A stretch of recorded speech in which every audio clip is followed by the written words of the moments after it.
Mets fans, at least for one day, can try and put last year's great collapse behind them. Hey, how are you, folks? Jason Horowitz. Glad to be with you on the Sports Update presented by Toyota for Tuesday, April 1st. That's it for the Sports Update. Just kidding. April Fools. All right, they certainly could have used Johan Santana last year while becoming the first team to blow a 7-game lead that late in the season, but there was nothing blown away except batters on opening day. Although Santana said it was just another one, just another uniform, that wasn't the case. New York's new ace struck out 8 batters, second most ever by a Mets pitcher on opening day, only one shy of Hall of Famer Tom Seaver. Gave up just 3 hits in the 7-2 win. Yankees opening day without Joe Torre was rained out, but nothing but sunshine for their former skipper in his first game with the Dodgers. Said he got about 3 hours of sleep the night before, but slept pretty well last night. 5-0 blanking of the Giants, and in the process causing Barry Zito to become just the second Major League pitcher to lose 4 consecutive opening days.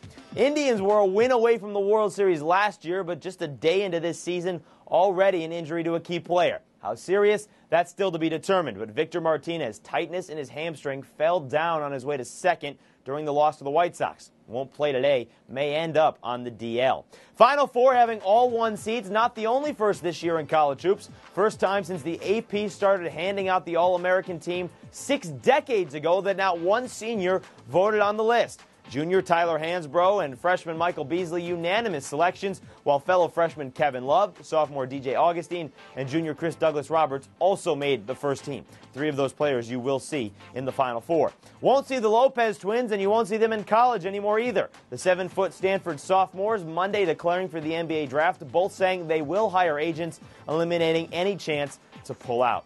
A pair of Indiana Hoosiers not going pro, but kicked off the team. Harmon Bassett and Jamarcus Ellis dismissed by interim coach Dan Dockich after reportedly missing a prearranged appointment last week, and then the consequential punishment run the next morning.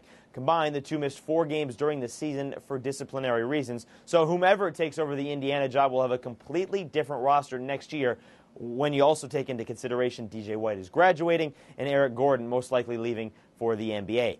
Darren Horn would have also had a much different roster at Western Kentucky next season than the one that he went to the Sweet 16 with this year. 4 regular contributors, all seniors. So Horn leaving the Hilltoppers to take the job at South Carolina. News conference scheduled for this afternoon. Horn leaving his alma mater to take over a Gamecock squad that has made the NCAA tournament just once this decade, back in 2004.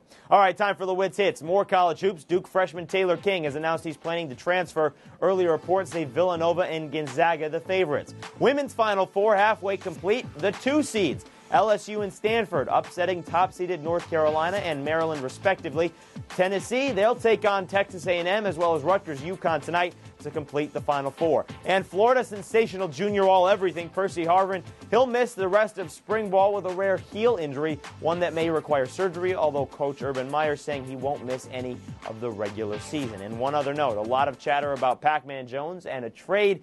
He's still suspended by the league, although Commissioner Roger Goodell saying he will make a decision on his suspension before camp opens at the end of July. So that'll do it for the Sports Update presented by Toyota for Tuesday, April 1st. Go play a trick on someone. Enjoy the night in sports. I'm Jason Horowitz. Take care.